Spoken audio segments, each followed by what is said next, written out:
What is this mess on here? Hi, everybody.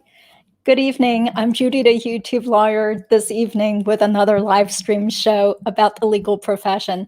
The topic for today's show is going to be something a little different since it's just me by myself without a guest tonight. Couldn't get a guest.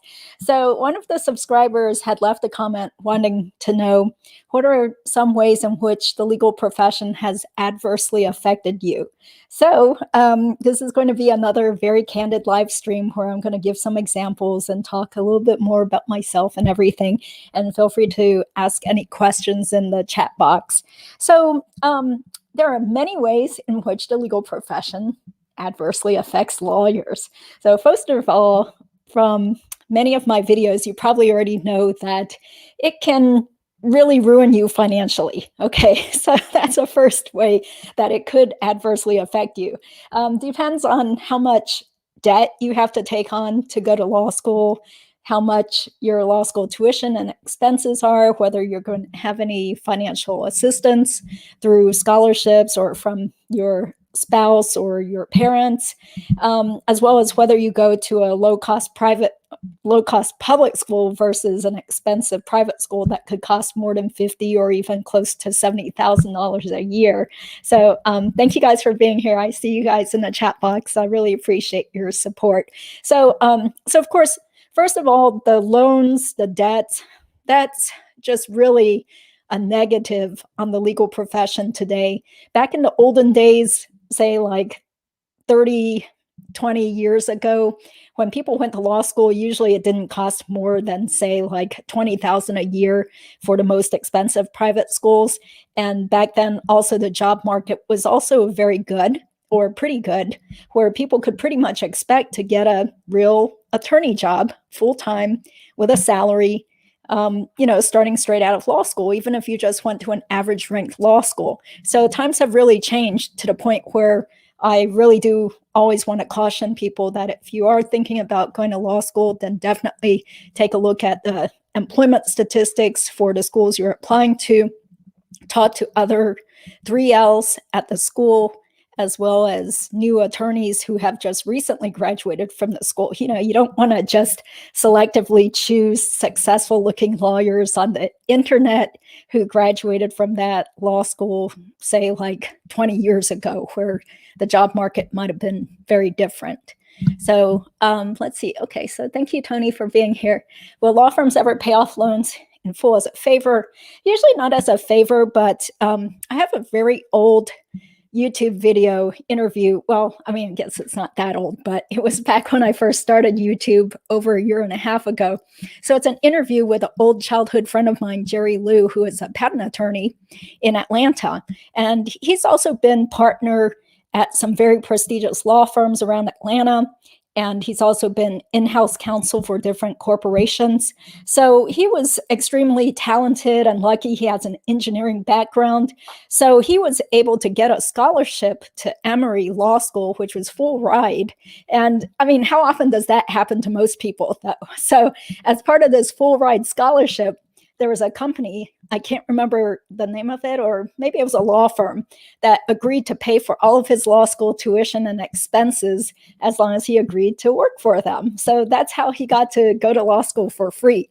But normally that doesn't happen for the vast majority, say like 99.9% of people who go to law school, even people who get into top Ivy League law schools. Usually they do have to just take out loans. There's not going to be like some big company or firm that is guaranteeing you a job because you're so brilliant and talented. Yeah. And the law schools, they never, as far as I know, they never forgive your law school loans just because you get good grades. Otherwise, they'd be losing out on a lot of revenue. Yeah. Oh, okay. Yeah, I will definitely talk about this later. I was trying to do some sort of structure for this live stream, so I wrote out some notes and stuff. So I wanted to cover the easier stuff first, which is the physical effects. Well, first we talked about the financial effects of being in the legal profession. So we'll move on through my notes and we'll eventually get to the kind of like juicy, grim stuff about, alcoholic, drug abusing lawyers and stuff. So, okay.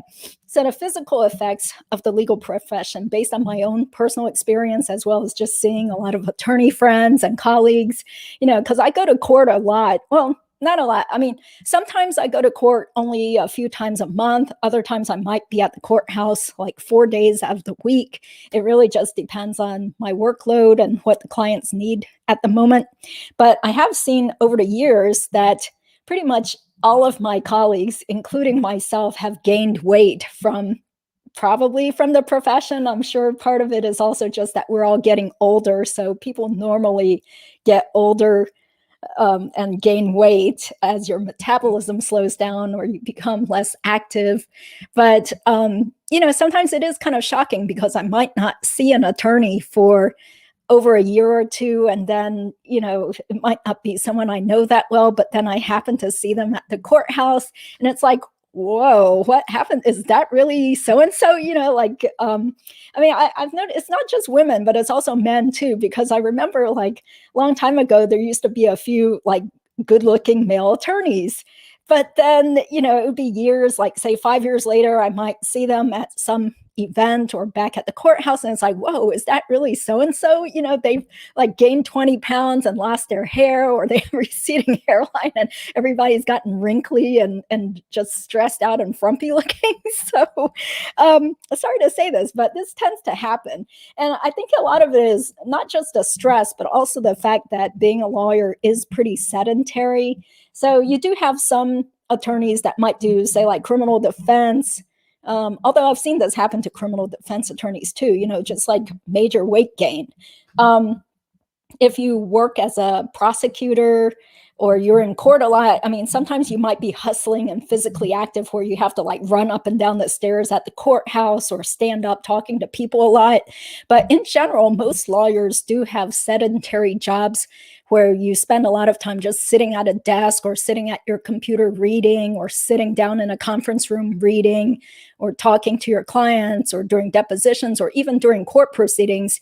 You're supposed to be sitting down at a very uncomfortable, at least in my opinion, at a very uncomfortable table and these like big uncomfortable chairs. But especially since I'm a short woman, I find it very uncomfortable because none of the furniture never is the right height for me. And so, you just keep sitting there nonstop. So you really have to make a pointed effort to get off your duff and exercise or join a gym, take exercise classes or do some sort of sports so that you're not just sitting like a blob, like 95% of your waking hours. So that I definitely have found to be true that I would say most attorneys say, give them like 5 to 10 years after practicing, and everybody's gained at least 10 pounds or maybe even more than 20 pounds. I wouldn't say that it happens as much during law school, though. It's kind of interesting because I was thinking, well, I didn't really gain weight during law school, but I think it was also because I made a pointed effort to, go to the gym at the apartment where I was living at the time. And I was still ice skating and taking lessons and stuff. Because when you're in law school or graduate school, you do have a lot of sort of like downtime or time you should be studying, but it's not like you have to stay trapped at a desk, from say like 9 o'clock until 6 p.m. or even later.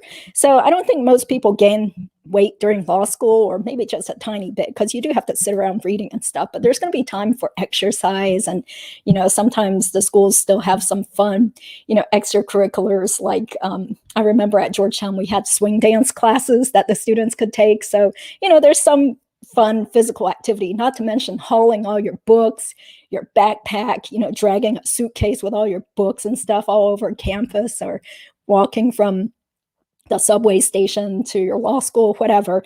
So it's really not until after you get your JD and hopefully you get a job as a real attorney, or even if you're doing document review, you're going to be sitting at a computer, just staring. And that brings me to the next thing that I want to mention that some people might not realize is that going into the legal profession can be very bad for your vision. So throughout law school, as well as through practicing, my vision has definitely gotten worse and worse and worse. And I've also had a problem with dry eyes for the last several years. So, I mean, it's gotten to the point where I always carry around eye drops in my work bag. And not every day, but I really should be doing this. Every few hours, you got to put in some eye drops. And a couple of years ago, I even paid about $700 to get this special treatment or therapy done at my eye doctor's office, which didn't really seem to be a miracle or anything, but it was basically some sort of like suction machine that they stuck into my eyeballs or under my eyelids, and it was like massaging my oil glands to get the tear ducts to work better or something. So $700 down the drain. And then I had to buy a bunch of these, like, I think they're fish oil supplements that are supposed to make your eyes less dry also. But I have to admit, I haven't been good about taking the regimen because you have to take these like big pills 4 times or 4 pills a day or something. So I kind of gave up on that. But definitely you're going to have dry eyes. Your vision will probably get worse, just because you're going to be reading and sitting at the computer and staring at stuff so much. Yeah. So let me take a look at the comments here. Paper Thin, thank you for being here. My sister is in law school. She graduated from college and started law school this August. Okay, I believe she goes to tier 3 law schools. Wish I could have discovered you sooner and let her know. Yeah. Well, I mean, once again, I always speak in terms of generalities because there are always going to be this like small percentage of people who go to really low-ranked law schools who still somehow manage to get decent real jobs. There are so many other factors like where the school is located and how much of a people person your sister or the individual person is, how motivated they are, whether they get internships to help them build those connections. So, I mean, without knowing what school she's at or what her other qualifications and background is, it's hard to say for sure, but definitely, the lower ranked law schools definitely make it harder to be able to find a real full-time attorney position that pays well also. Yeah. Oh, okay. Hi, Raj. Thank you for being here. Most of your videos have already discouraged me from going to law school or making the decision not to go, but I'm curious what you think about the new first-year pass-fail grading policies. Oh, okay. So did they change the grading policies at a lot of law schools? Because it sure wasn't pass-fail when I was at Georgetown. So although, I recall at Yale, it is pass-fail and honors because pretty much everybody that gets into those top tier Ivy League schools are, assumed to be very intelligent anyway. So they don't want to ruin their chances by giving them a C or, having some sort of tough curve. Yeah. So, but if more schools are doing pass fail, then, I mean, I guess that's okay. It still doesn't really change the fact that, in my opinion, there's just way too many people graduating from law school in the US. I think you're in Canada, right? So I have no idea what the law schools are like in Canada or what the job situation is out there. But I think in general, it's probably a little better if more law schools had pass fail as opposed to letter grades or numerical grades, because at Georgetown they had this weird system. Maybe they still do it this way, where I think it was from 1 to 11 or 12 or something. So if you got an A+, you got the highest number. So it didn't correlate to what most schools grade things on. So let's say you got a B, then that means you got a 9. So anyway, I guess it was all meant to just further confuse potential employers, to say, oh, my grade point average is a 9.88, as opposed to, my grade point average is like a more commonly used numerical value, like a 3.8 or 3.1 or whatever. Yeah, but it can only help, though, because otherwise it's a pretty humiliating experience when you're used to getting good grades in high school and college, and then you suddenly go to law school, and then there are, at many schools, a certain percentage of the class has to get bad grades like C- or C+ or B-. So a lot of times people do get very depressed or discouraged, suddenly getting like crappy grades when they go to law school. So I'm kind of a slight advocate for pass-fail then for law school, if they're doing that. Yeah. Okay. Yeah. This topic again about bitter or depressed lawyers. Yeah. Okay. I 100% agree 100% on being sedentary, thinking of getting back to Planet Fitness, getting shredded at tournament. Yeah, maybe it will actually help people in the job search too, if you look good and you're physically fit, as opposed to, being schlubby or, being morbidly obese, right? So, yeah, I mean, it's definitely important, I think, not just in terms of looks, but also for your own personal health and just your personal well-being. I think it's very connected, whether you get enough exercise versus just like sitting at a desk all the time. Like I was going to mention also that years ago, I started having like some carpal tunnel symptoms too. So I had to go see a hand specialist and had to go to physical therapy. I also started getting like constant neck and shoulder pain. So I went to see an orthopedist and also did physical therapy there. I mean, it just seems to be an ongoing problem. There's no like total fix, I mean, other than constantly popping pain pills or whatever. But I think it's just because, it's hard for me to find a desk and a chair that are at the right height and, having to kind of crane over a computer or a laptop all the time. So you're in these like weird, bad positions for your body and being, seated so much if you're a lawyer. So those things kind of lend to the physical negatives of being a lawyer. But anyway, just to give you guys some free tips that I learned from my physical therapy, like my physical therapy or a therapist told me that when you're in the shower, when you have like hot water on your neck or shoulder, or even if you're in the office, you should just like kind of like pull your head down towards your shoulder and hold it there for say like at least 10 seconds and then do the other one and then just kind of hold your head down and do these like gentle stretching exercises. So, this assumes you have time during the day and you're not in some place like the courthouse where people are going to be staring at you. But sure, definitely throughout the day, take that time to stretch, pull your arms over your head and stretch. And sometimes I'll even like throw my leg up on the desk and do some, stretching exercises and stuff because, it just feels awful being like trapped in one position all the time. It's horrible. So anyway, that's just me getting old. I used to also have this like kind of cool, what do you call it? It was like filled with rice, like a raw rice sack thing that was shaped like a shawl. It was covered in fabric, and you heat it up in the microwave for say like less than a minute, and then it gets all nice and warm, and then you wrap it around the back of your shoulders and back. So you just kind of wear this like hot rice sack thing that really kind of felt good. I mean, again, it was all just a temporary fix though. And then sometimes some people work for places where they will actually get an ergonomic assessment or maybe invest in a nice specialized chair for you. You got to have an adjustable chair. So that's what I definitely live by now. I was able to get an adjustable electric sit-stand desk for free from this great company called Apex Desk.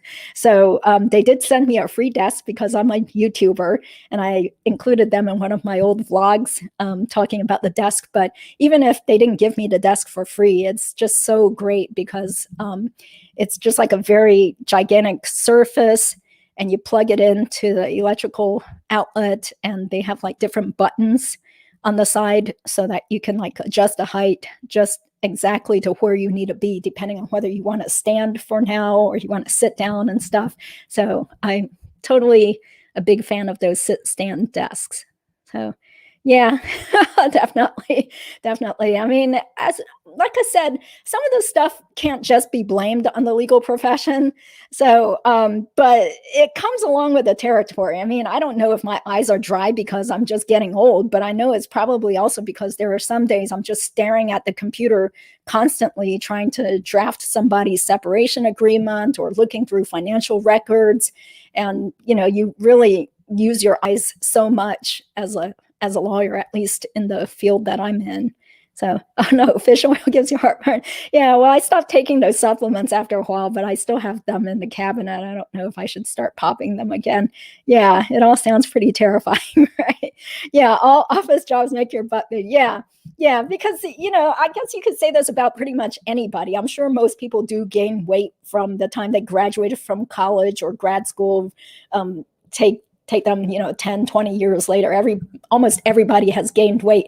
In fact, I was thinking through all the attorneys that I've known in 21 years of practice, and I only know of maybe one person that has lost weight since I have known her. And I'm not sure what she really did. I think it was just through diet and exercise and really focusing on her wanting to get fit, because this attorney was always, obese. She was probably at least like a size 18 or something. But then lo and behold, she went on this like big fitness kick in her, I don't know, she was definitely over 40 or over 45 years old. And so she's now down to maybe like a size 8 or something. So it's incredible. But, out of hundreds or thousands of attorneys I've known, like there's only been one person like that who actually lost weight after starting practice. Yeah. And I'm not sure, maybe, who knows, maybe she did some sort of surgery or took medications in order to also help lose the weight. Yeah. For first year at some of the big schools like Harvard and Yale, it's now pass fail. Yeah, definitely. Because, I mentioned this before, but my ex-husband went to Yale, so I knew for sure at Yale it was pass fail and honors. So, they don't want to hurt those students' egos and make them all suicidal, right? By giving somebody a B. Horrors. Yeah. Transferring to a tier 1 law school after first year is possible given good grades, but transfer students don't get scholarships. Take this advice with a grain of salt. Yeah. I mean, it's really hard to transfer. Yeah. I mean, you definitely have to be at the very top of the class and be able to get a recommendation from somebody too in order to transfer. Yeah. Oh, the best time to take the LSAT. I would say probably like spring of your junior year, if you plan on going to law school directly from college, or early fall of your senior year, because usually people have to start applying to law schools fall of senior year in college. And then for most schools, the deadline is something like maybe February or March or something. Yeah, so you definitely want to take it. Thinking that maybe you could take it one more time before you actually apply if you score too low. But in general, you shouldn't take the LSAT more than twice for real, because it just looks bad and you're just kind of like, it looks kind of desperate. And I think the law schools will average your scores anyway. So it's better to just take a bunch of practice LSATs too, to see how you can do, and then just take it one time for real, either spring of junior year or early fall of senior year. Yeah. Let's see. Okay. Oh, hi, Jared, Life in Plastic. Thank you for being here. Oh, thank you so much. You're very supportive. And I try to support Life in Plastic's channel also. Yeah. Med school step 1, it's now pass and fail. Oh, well, that's nice to hear. Yeah. Because, especially medical school, like people already have to be so academically brilliant and smart and hardworking even to get into medical school. So I think it's really harsh if any sort of like graduate school then starts grading people on a curve, and then a certain percentage of people have to get C's or even a D or whatever. And it's just really awful and ruins their potential for getting a job after graduation, if they're going to be giving these students bad grades. Yeah. So I'm currently a senior undergrad student finishing my law school applications. I noticed a lot of attorneys in Houston didn't go to top tier law school, are still very successful. Yeah, well, that's good to hear. I mean, I don't know what the job situation is like in Texas, but it seems like there are so many law schools in Texas. So I wonder what the job opportunities are for the students now. Yeah, because when you look at the attorneys, or you want to try to talk to people and stuff, if any of them have time to talk to you, like you should probably try to find people who graduated within, say, like the last like year to 5 years or something, because you want to have more recent employment information. So, and then it seems like the Reddit law school or law student forums are pretty active too. So people are usually willing to answer questions about different law schools there, since it's all supposed to be anonymous. Yeah. Thank you so much, Jared. I appreciate you and sending over the little donations and stuff. Yeah, it's kind of a downer when I make these videos or do live streams, and it's like, oh my gosh, I only made 79 cents after doing all that. But anyway, I'm not trying to do this as a way to make money anyway. It's fun, and I try to help people. Okay, so we talked about the physical effects of the legal profession. Let's go on to the mental effects of the legal profession. So we've all heard or you've probably already heard, like how a lot of lawyers are like depressed or have mental health problems. And then one of my guests about a month ago was a former lawyer who used to work for a big law firm, Sarah Cottrell, who has her YouTube channel called The Former Lawyer. And she was saying that she thinks that every lawyer should be in therapy. So she highly recommends it. Well, I'm not in therapy right now, but it's also because I'm not really that miserable anymore since I have my own practice and I can, have time to have my hobbies, do YouTube, make my own schedule and take breaks and turn away clients if I don't want to deal with them, or if I think that they're going to be so much stress that I'd rather not take it on. So yeah, I mean, I don't go to therapy, although there was a short time years ago, probably like, I don't know, like 9 years ago when I did see a therapist briefly for several months, but unfortunately it was not covered by insurance. So it was costing me like $150 every time I saw the therapist. And our state bar program does have some sort of like, I don't know, some program where you can see a therapist who's part of their program for up to 3 times free of charge. So that was really nice. But of course, the therapist then wanted me to like see her every week. And I was like, I don't even have time to come over here every week. She was out in Raleigh. She was a really great person and stuff. But, at $150 for each session, that was like 45 minutes. Then I have to drive at least 30 minutes back and forth to Raleigh to see her. So after a while, I felt like, I think I got a handle on my life. And, it was nice talking to her, but, it's just kind of exhausting going to therapy also. So, yeah, but yeah, there's so many, I feel like my mind is going in a bunch of different directions and stuff, because I do feel like I have a lot to say and a lot of like anecdotes and stuff about mental health for lawyers. But there was some big article, it might have been an ABA journal or something I saw online, where it said that lawyers tend to suffer more from depression than other professions because it's the depressed people that tend to be more drawn to the profession. And actually, people who are kind of depressed or more prone to depression make better lawyers.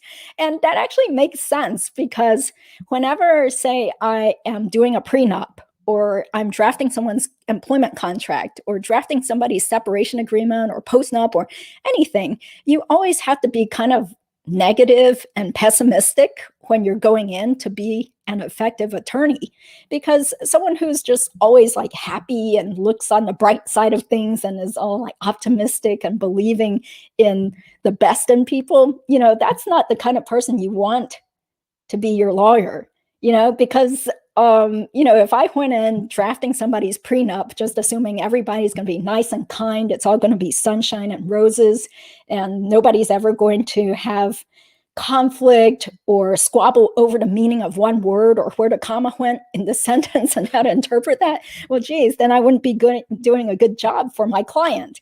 So when you're drafting stuff and doing anything, you almost have to go in with this kind of negative, skeptical mindset, like, yeah, I bet the other person's going to take this and twist this word, to his or her advantage, or this provision is going to be like misconstrued in a totally different way than what the parties intended, or this is so vague and wishy-washy that once they're no longer happy with each other, then they're going to be going back to court, fighting over what this provision means regarding child custody.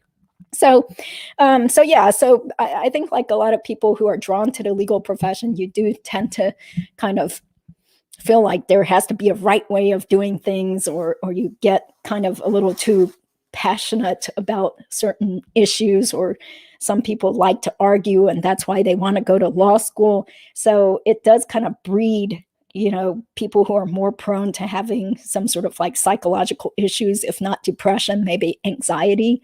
So, that was definitely something that the former lawyer had spoken about when she was a guest on my live stream show about, what was the title of it? Like, why do so many lawyers quit? So that was a live stream show from about a month ago, where she explained that she didn't realize that she suffered from anxiety until she started working for a big law firm, and things kind of snowballed. And then she realized she needed to get professional help and had to start seeing a therapist and maybe possibly taking medication. I can't remember that. But again, the takeaway from that was that she said it is very real that a lot of lawyers do have some mental health issues, and they really should get help, and they should know that, you need to seek therapy or get yourself out of your stressful, terrible job, before you have an utter meltdown or, die from exhaustion or think about killing yourself or whatever. So, yeah. Oh, okay. Okay. Yeah. If you want to be on the show, then definitely contact me. I would love to have more real life attorneys to be on my show. And I'm trying to find guests for the next month. And I've asked 2 people so far, and I'm still waiting to hear back from them. Yeah. YouTube is definitely a good hobby. Yeah. It's very therapeutic, right, Jared? And then you find other people who have similar interests, or you can commiserate with other people, like like on this channel, sort of. Yeah. Why do so many attorneys have mental health issues? Yeah, I would say the same thing that I mentioned, that the profession tends to draw people who are more like perfectionists and like to follow the rules and try to be right all the time. And so it's kind of like awful if you end up getting yelled at by someone at your firm, or if you lose or you get scolded by an opposing counsel or scolded by the judge. Sometimes you just feel like everybody hates you and nobody wants to pay you for your time and stuff. So that's another thing that I wanted to mention that I wrote down in my notes, that there are some days, well, especially back when I worked for firms where I didn't have control over what clients I wanted to take, and I hated it. I felt like every day I was drowning in negativity and conflict. And then there are some attorneys I had to deal with on the other side that were just like the most arrogant, pompous, SOBs, a bunch of like arrogant, most of those attorneys were male attorneys, although I've dealt with some pretty nasty female attorneys too. Yeah, so it just makes you feel really like run down. And some people enjoy the conflict, and they love high conflict cases and arguing and stuff. But to me, sometimes I just feel like this is stupid. Like, why? This isn't worth it. Like, even if the client's going to be paying me, say, like $300 an hour to handle this shit, I don't want to deal with it anymore. So there's just like this constant stress, the feeling that there's always more work to do. There's always like a client or multiple clients that might be upset with you or feel like you're not working hard enough, or you didn't get them the results they wanted. So, or somebody leaves a negative review about you, or somebody complains to the partner about you, because you didn't handle something correctly or whatever. So it just feels like, some days you can't win. And, for most people, that does affect them. Most people do take criticism to heart, and it just kind of weighs over you, when people are constantly upset or mad at you, or crying and yelling on the phone, or crying and yelling in your office and stuff, or if you don't like the people you work with. There was something in the news about 2 or 3 years ago. I don't know if you guys heard about this, but there was a woman that was just walking around either San Francisco or Seattle, and some homeless person dumped a hot bucket of diarrhea on her. So I remember reading about that in the news, and it sounded so awful. And just visualizing it, there have been so many days that I too also felt like I was getting buckets of diarrhea dumped on me, because there's just like so many people with problems. And then sometimes even when clients seem at first to be very nice, normal people, then, as you start working on their case, and then they start turning against you, or get mad, or get upset about their bill, or, just constantly calling you up, or texting you, or calling repeatedly over every single like silly little thing. I don't know. Some people can put up with it better than others. And I've mentioned this before, but this is why there are some attorneys that will flat out say, yuck, I don't want to handle family law. Like, I would never touch family law cases with a 10-foot pole, or I'd rather walk on broken glass, than handle a custody battle. So, yeah, I always remember this like image of someone just walking along and getting a bucket of hot diarrhea thrown on them. And that's how, plenty of attorneys feel every day, depending on what kind of work they do, what kind of clients they have. Another analogy would be like, let's say, you're drowning at sea, and you have a swim ring So you're just like basically trying to get out to land, but then somebody else comes along, or multiple people are coming along and grabbing at you too, because they all want to pull you down with them. And so it's just really, really hard to kind of separate work from your own personal life and your own family life and whatever your personal priorities are versus, okay, I still have to, review this document. I still have to do legal research for this other person. I still need to write a demand letter for this person. I need to call the insurance adjuster on this person's case.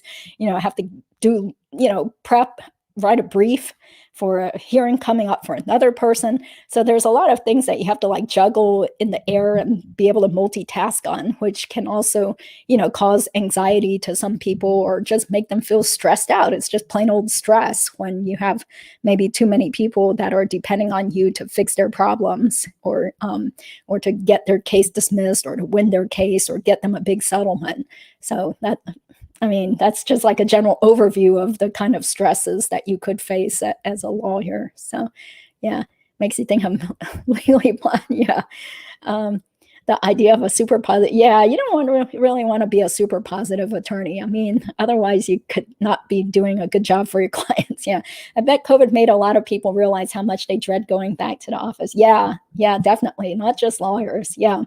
So that's why I enjoy being a solo practitioner now, because I don't have to waste so much of my days just talking to people at the office, making small talk, being worried that somebody felt insulted about something or that, I might have said something wrong to somebody else in the office but that was especially the case at the last place where I worked, where I didn't like one of the legal assistants. Yeah. So I was so happy when she ended up quitting to go find another job. Yeah. Exactly. Yeah, I'll never forget that thing in the news. I happened to read it at least 2 or more years ago about the homeless person throwing the bucket of diarrhea. So, yeah, thankfully that has not literally happened to me, but I feel like it sometimes. Yeah. What's your thought on Kim Kardashian going to law school? I know she can do whatever, but I'm kind of interested to see what other I thought wasn't she just studying on her own? Because I remember reading that she failed the California baby bar. I guess they call this like exam that some people can take before they take the bar exam. And that's for people who aren't really going to law school. Because in California, like they allow people to, what did they even call it? Now I'm forgetting what that term is called. Somebody tell me that. Is it like clerking or whatever, where supposedly, like if you find some attorney that's willing to take you on as an apprentice, then you can read the law or read for the bar exam or whatever without going to law school, and then you can still qualify to take the bar exam. But first you still have to take what they call the baby bar exam, and she failed that. So, and didn't she fail at least more than once, maybe once or twice? Yeah, so good luck on that. Why doesn't she just like fork out the money and go to a real law school then? Because there are so many different law schools in Southern California. I'm sure she can afford to go to whichever one would take her in. So yeah, it does seem pretty much of a stretch to just try to study on your own and hope that you can be an apprentice with some real attorney. Yeah, because why? First of all, I don't even know, like, why would any real practicing attorney want to take on an apprentice?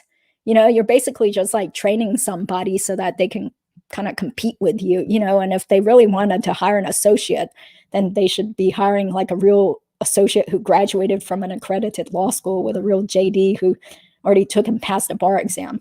So I just wonder, how realistic is it to just, try to study for the bar exam and then just take it in California without going to a real law school? Yeah. Do criminal lawyers get to travel a lot? Not really. I don't think so. Unless you're really such a hot shot that people know about you.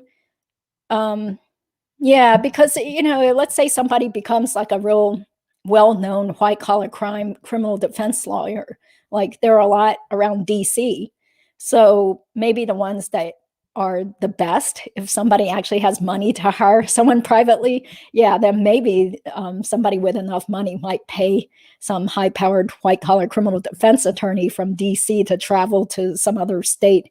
Yeah, but you still have to get admitted. Well, Yeah, for federal court, yeah, usually it's a matter of filling out a form and getting sworn in to get admitted into a different federal court. But if it's state court, then normally you would probably have to find a licensed attorney in that state who can sort of vouch for you, and then you apply to be admitted just for the sake of that one case. Yeah, but I don't really know too much about the world of criminal lawyers, but I would assume most of the time, first of all, most people don't have a lot of money to hire criminal defense attorneys, so a lot of people just get public defenders, or they just might hire, the local guy that or local woman, whoever is well known in the county, because sometimes it probably is better to get a locally known person who is constantly in state court or in court, where the person is actually charged, as opposed to just finding some hotshot from another state. Yeah. Oh, law readers. Okay, thank you.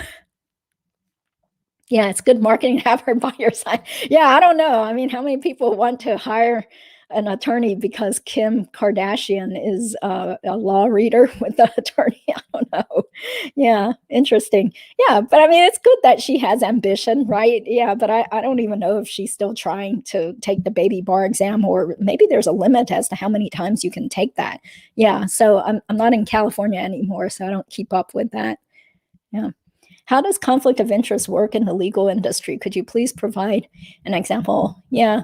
Well, a lot of times you see it like in family law, where somebody might deliberately be calling up every good divorce attorney in the county to try to talk with them or get an initial consultation, because then that means that same lawyer or law firm now cannot assist the spouse. So at least I work in an area, in the Triangle area in North Carolina, where we have tons and tons of divorce lawyers, family lawyers galore.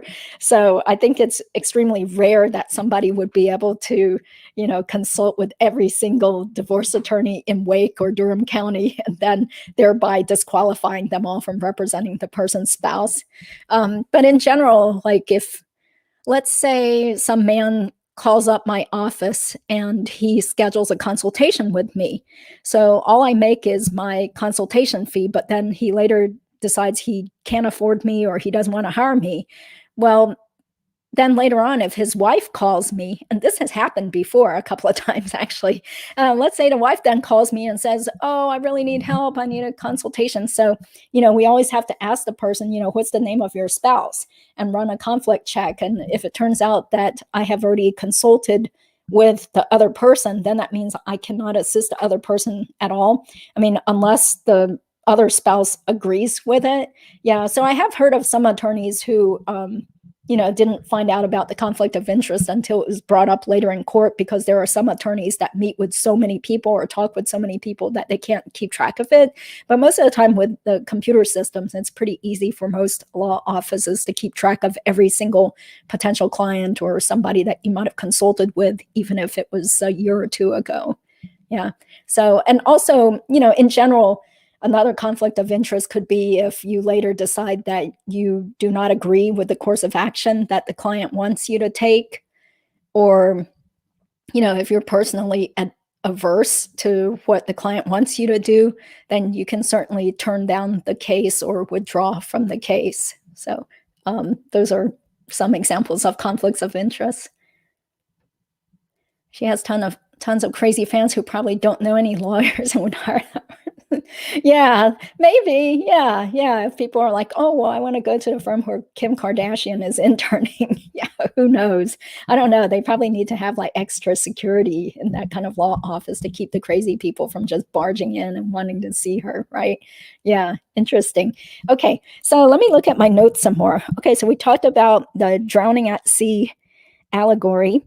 Oh, okay. So this is one that, I kind of debated, like, should I do this show or not? Because I'm talking about some kind of personal things here, and I still don't, obviously, I don't know who's out there watching my videos and can get insulted or get mad at me and stuff. But in general, it seems like most of the people who know me in real life and my own relatives and friends don't watch my YouTube channel. So it gives me a little bit of freedom to be honest and candid here. But after practicing law for several years, after a while, I just don't really want to talk to more people or meet any more new people. And it's kind of made me a little bit more antisocial. Well, first of all, from a practical standpoint, I know especially a lot of lawyers that work for big law firms where they have the constant pressure of billing for their time and having quotas of how many billable hours you need every month or every year. Then I've heard a lot of those attorneys have to cancel their plans all the time. Like they can't even get together with their friends or their own families. They've had to miss out on weddings or birthday parties. They try to schedule dates or try to schedule get-togethers with their friends, but then suddenly the partner says that there's a deadline or you need to get such and such done before the end of the weekend, so they have to keep canceling their plans. So it really does adversely affect your social life. Okay, so first is because you don't have any time to meet with your own friends and family or date. If you're single, it can just like wreak havoc on your personal relationships, but also just myself, like I started feeling like I'm tired of meeting more new people because the more people I know, the more people just want free legal advice and they'll just keep calling or sending me messages or emailing me whenever any sort of even remotely legal type issue comes up in their lives or their friends' lives or their relatives' lives. So, and of course, I know this makes me sound kind of mean and bitter, right? But I've been practicing for 21 years and I'm just sick and tired of networking with people. So especially ones that are not lawyers. So a long time ago, before I became extra bitter and jaded and everything, I was always very active, like even from whenever, like college and law school. And then even after law school, I was very active in different community organizations and always trying to help people and do volunteer work and tutor underprivileged children, get active with different ethnic groups and Asian American groups and film festival. Like I did so much stuff, but I enjoyed it, especially when I was living in DC because there were so many other like single young professionals there when I was in law school. So I had a good time and stuff. And then some people are very religious or they really enjoy going to church. Since I'm in North Carolina, that does seem to be a big deal here. There's like a church every quarter of a mile. There are churches everywhere here in the Bible Belt. But, when I first moved to North Carolina, my relatives were active with this Chinese church. And so I did go there a little bit, but stopped going there. But yeah, I mean, after a while, you just really feel like I'm so sick and tired of this. I can't deal with all these people, they're not even really good friends of mine, but then whenever they have an issue, they get into a car accident or they're having problems with their spouse and thinking about divorce, or they're having problems with their job, they just got fired, their relative's kid just got arrested for something, like after a while, I feel so sick and tired of being treated like some sort of free legal aid hotline by everybody. And I mean, it's bad enough during the day when clients, expect you to drop everything for them and call them and respond back within like 30 minutes or less, get stuff done. But at least the clients are paying me, okay? But then I meet all these other people, through all the years. And some of them, I felt like they were my friends, but there were just, I mean, this does make me feel a little sad, but I definitely lost some friends because they were kind of overstepping the boundaries. Friend versus, hey, you should be a client who actually pays me for my time. I can't just keep, after working a full day for the law firm, then I come home and I have to listen to somebody's phone call for 2 hours because they just found out that their spouse is cheating on them, So I think this is similar to what, say, like someone who might work as a therapist or a psychiatrist, or, even if you're a doctor, let's say you start going to church and then everybody knows that you're a doctor or you're a CPA or, you're a therapist, then they start calling you because they got your personal phone number since you go to the same church or whatever, or some organization. And then they just some people will push the boundaries with you. For example, my uncle, he was a doctor, one of the few Taiwanese doctors in North Carolina decades ago. And my cousin told me that when her father was practicing medicine around here, a lot of times the people at the Chinese church would just call him at home after hours or call him on the weekend, or they'd go up to him at church and see him and start talking about their medical problems and wanting him to write prescriptions for the medications that they needed and stuff. And I'm like, wow, that must have been like putting him in a tough spot, because on the other hand, you're going to see these people every single week when you go to church and you go to your activities and they know your family and stuff. But then on the other hand, that's kind of unethical. Like these people should be going to see their own personal physicians who know their medical history. Don't just call up some doctor and be like, hey, can you write me a prescription for whatever, OxyContin or whatever, yeah, it's just ridiculous. So I do feel a little, bad. And yeah, I mean, people might get on my case and stuff, but there's a limit. There's a time and a place for people wanting favors. And, there's only so much of, free goodwill that is out there. There's like another time that, this was years ago, but one of my relatives just suddenly started calling me. And I was very surprised because this cousin never calls me. I mean, he's busy.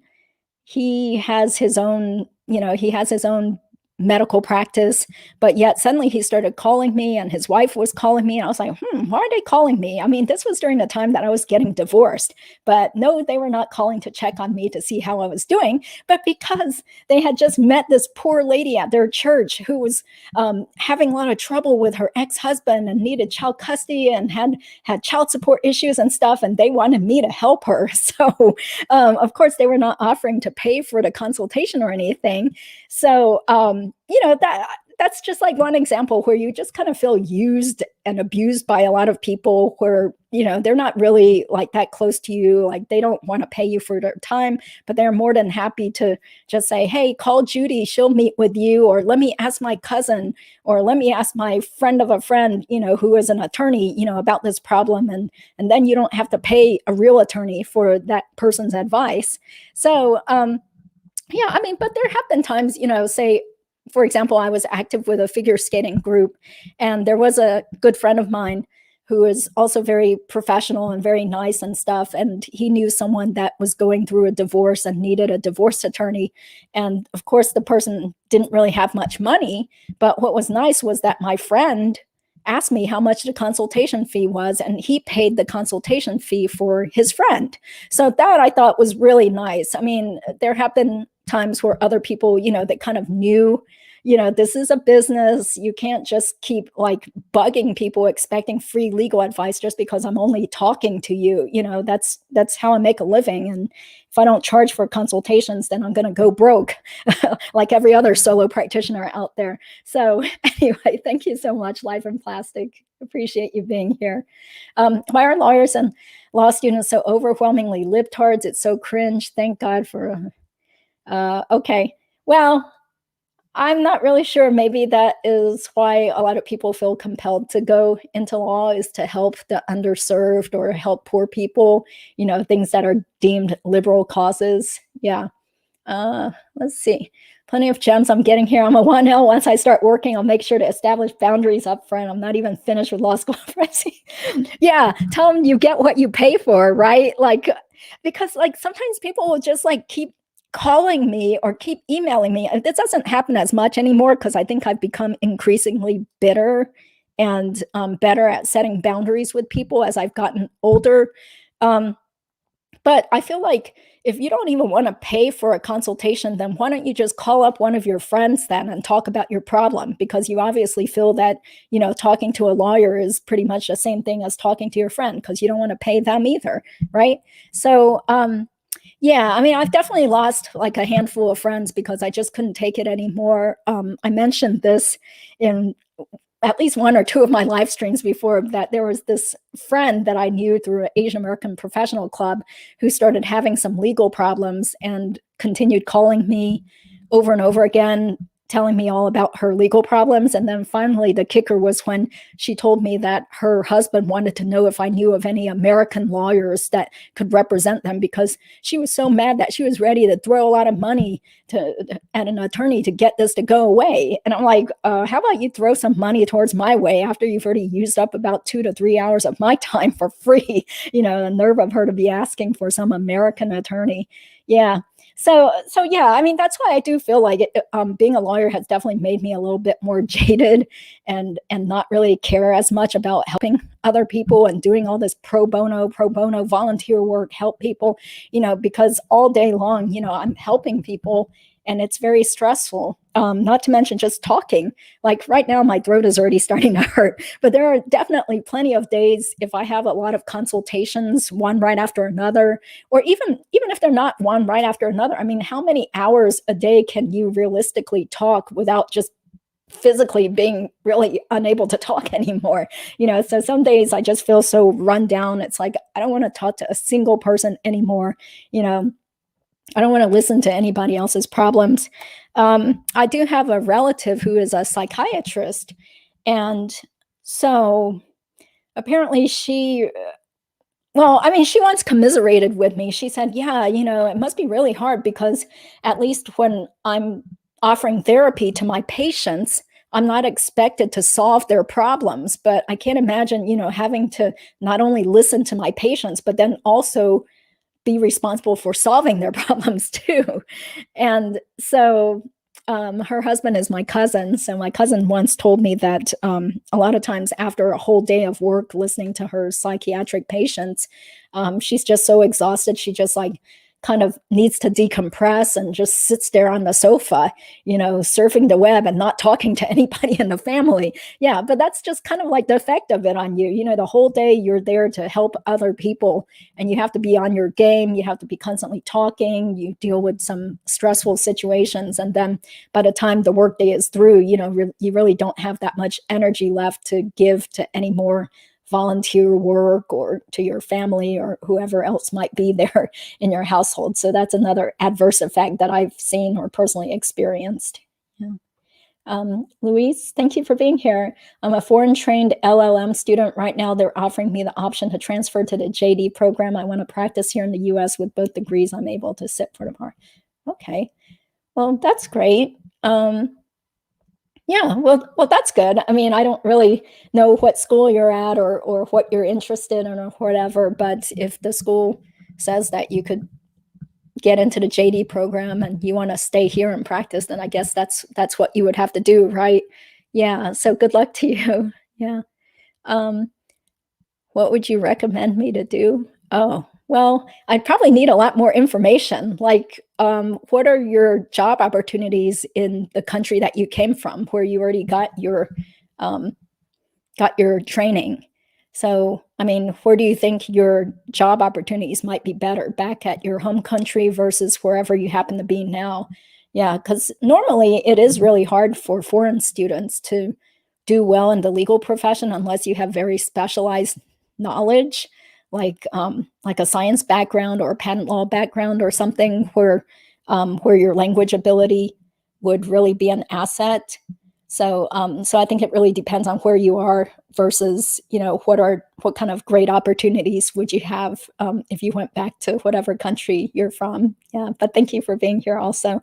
So let me look down to this list here. Okay, so I mentioned how, I just don't really want to socialize with non-lawyers or get active in the community anymore because I'm just sick and tired of just throwing myself out there and then risking having these uncomfortable situations where people just glom onto me and then keep wanting me to help them. Yeah. So for example, a long time ago, when I was active with the Asian American Professional Group, the NAP group here, there was this young woman from Taiwan that I met at a dinner, and she seemed nice enough. I think she was a graduate student here. And then within a month or two after I met her, she started calling me repeatedly at work because she was really upset that she suspected her roommate's boyfriend had stolen some of her gold jewelry. And, like, I don't even handle criminal law type cases and stuff. And I finally just told her, well, you could file a complaint with the police or whatever. And then she kept begging me to go with her to the police station so she could file the report and stuff. And finally, I just had to tell her, I'm really sorry, I cannot help you. This was when I was working for a firm, and, I had so much work to do for the clients and stuff. But the fact that this person that I barely even knew, who had met me at a community event and then was calling me about her sort of legal problems and then expecting me to just like drop everything at my office and run to go with her to the police station. I mean, there definitely, people just don't know their boundaries. And sometimes, even if someone starts out sort of like a good friend, like we might have socialized together or gone to each other's birthday parties or baby showers, whatever, once they start having legal problems, though, like, I do respect the few friends who actually did come right out and say, I'd be glad to pay you for your consultation fee, or let me know, how much I can pay you for this and stuff. But I quickly learned that I have to kind of start out by mentioning, okay, yeah, I can give you this advice, if you need any more assistance or whatever, my hourly rate is this, or I'll give you a discount on the hourly rate or whatever. Yeah, I mean, it really insulted me many times when these, like, people that were supposedly my friends would then, bug me whenever they had any sort of legal problem, and then just come over to my house or start calling me without even mentioning the fact that, hey, perhaps they should be paying me something, even a discounted fee, or how about even take me out to lunch or something. I've done so many separation agreements and legal documents for friends or friendly colleagues and stuff, and never even really got any sort of payment or even a free lunch out of it. So call me bitter, but once that happens to you at least a couple of times, then you will become a little bit more jaded and know that you got to cut people off at the beginning, or at least let them know that you need to get paid for your time, because it's your profession. It's not just some sort of freebie legal aid hotline direct to me. Yeah. So coping mechanisms, let's leave on a positive note here. I'm sure you guys feel free to join in and let me know what you guys do to cope with stress, because this probably applies to anybody, not just lawyers. But one thing that I think is paramount is that you have to save and invest your money. Okay. So this sounds kind of like a weird coping mechanism, but to me, like, I became even more dollar conscious and even cheaper once I started my own business, because I knew if I spent all this money, then I would end up having to give a certain number of consultations and have to take on even more work and more clients in order to make back that money that I just spent on a vacation or on a car or clothes or whatever. So yeah, the first thing that you definitely want to do if you want to reduce stress or professional stress in your life is to be sure that you save whatever money you're making, and be sure to invest it instead of just spending your money to make yourself feel better. So I definitely ran into that issue a little bit when I was working for firms, just thinking that, well, I'm working so hard, at least I'm going to treat myself by buying myself some new jewelry, or I'm going to go out and buy myself some new clothes or whatever. But I never totally went hog wild or anything. But the more you can save and invest your money, especially at an early age, the sooner you will get out of the rat race, so that you don't have to keep working at a crappy job or work with people you hate, or, just deal with all the BS of any sort of profession. If you have the money to be able to eventually walk away and retire and be happy, or potentially, just take a different job that gives you a better work-life balance, that doesn't make you totally stressed out. It's good to have options. So you will definitely have more options the more money you have saved up. So don't squander your money. The other thing that I would do as a coping mechanism is to definitely, explore other hobbies or sports outside of the office. And I mentioned that I really liked figure skating. So that's always something that I look forward to, is, watching skating competitions, sometimes traveling to go watch different competitions like the national championships. any sort of hobby. Like it could just be like hiking or join a running club, do painting, take painting classes, art classes, music. These are all things that you can do to just kind of help you relax. Or, like some people really like going to the gym too. For a while there, I did belong to a gym that was nearby until COVID happened and stuff. But these days I try to go figure skating every so often if I can fit it into my schedule. So it's such a great thing. There are definitely a lot of different sports leagues for older adults that I'm sure you could find depending on where you live and stuff, like go play tennis or go join a soccer league or baseball, softball, whatever. This is assuming that your job gives you time to do this, of course. Yeah. So find time to do other enjoyable things other than thinking about work all the time. Yeah. So, of course, the whole exercise thing, I can't emphasize that enough, is that you have to make sure that you make time for exercise, because otherwise you'll wind up all out of shape and overweight and probably end up with all sorts of other things like hypertension and type 2 diabetes and knee problems, or back pain, back problems and stuff. Yeah, so you got to exercise. So every so often, the good thing about working from home or working in my own office where nobody else is around, then I can just jump up and down and stretch and get up and stand up at my desk and do whatever I want. So that's why I'm glad that I don't work in an office where I have to be with a bunch of other people in the same room. Yeah. Oh, wow. It's already been over an hour again. Sometimes I just end up yapping away too much and then people have questions and stuff. So I think that's about all that I wanted to mention today about the adverse effects of the legal profession. I didn't even touch on the drug and alcohol abuse issues. You just never know who could be suffering from a drug or alcohol addiction or might have some mental health issues going on. I did want to mention there was an attorney that I had as an opposing counsel in a litigation case, probably about I would say about 15 or so years ago. And he was just such a jerk. Every time I talked to him, he was very arrogant and rude, and I couldn't stand dealing with him. Sometimes he would just ignore my emails and not do anything. So it was very frustrating. We ended up settling the case, and I just thought, this guy's the biggest a-hole attorney I've ever met. And he was a partner at a mid-sized law firm. So it wasn't until years later I started thinking, whatever happened to this guy?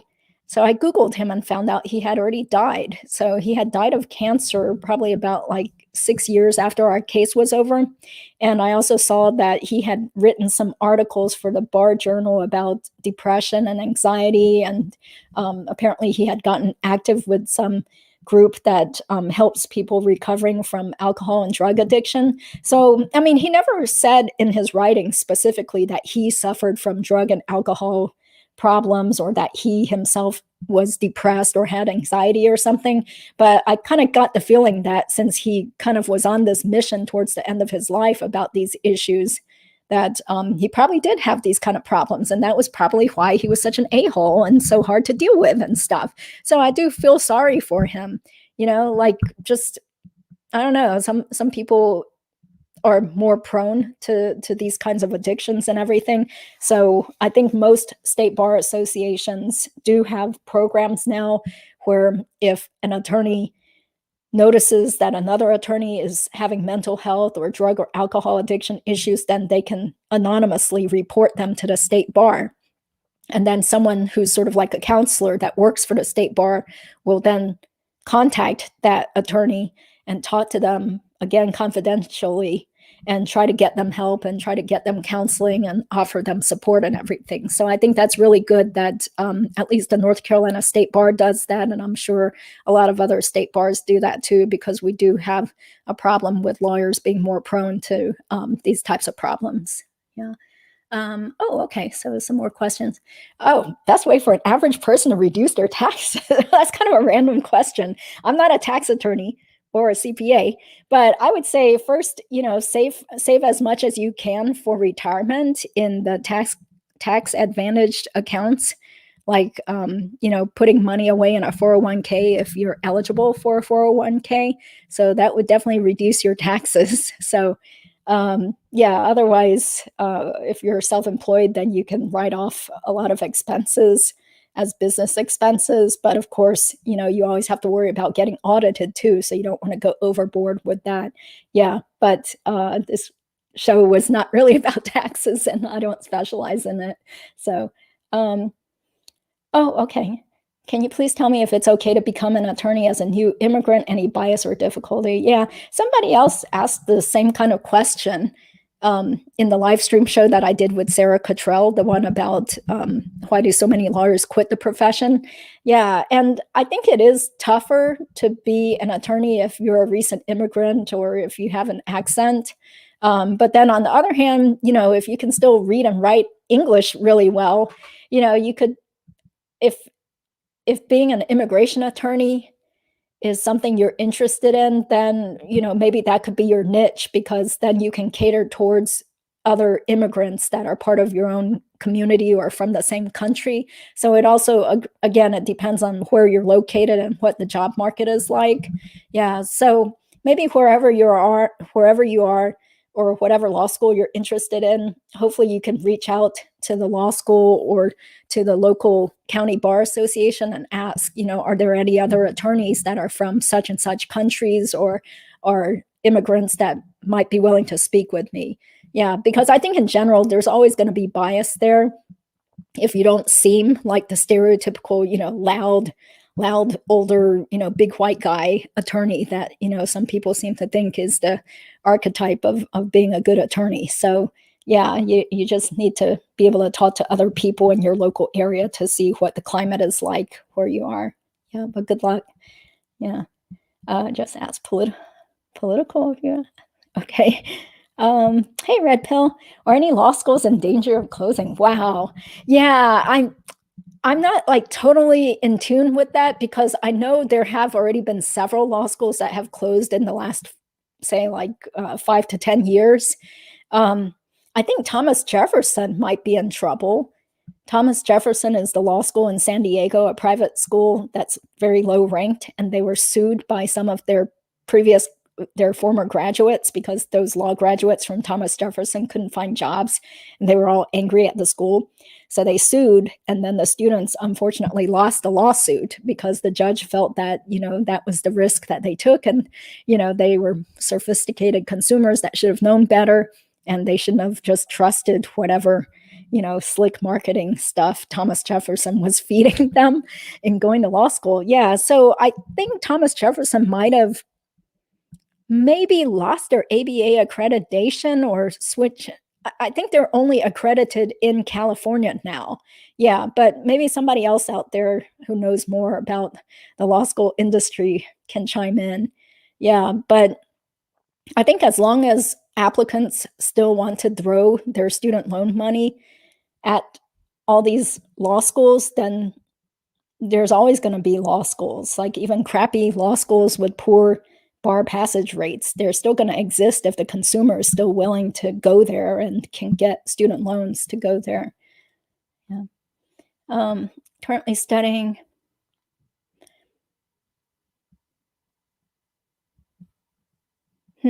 Okay. I'm not really sure what that was. You're studying law. Can you support a criminal in a lawsuit? Well, you can support anybody you want in a lawsuit if you want to. Okay, I'm not really sure if that was a serious question or not. I don't think so. Okay, so we'll just wrap it up for tonight. Thank you guys for being here for this live stream show. And I'm still trying to get a guest. So if you are an attorney out there or a law student who might be willing to be a guest on my show, please contact me through this channel. And I do appreciate you guys joining in on a Sunday evening then. Have a great week. Take care.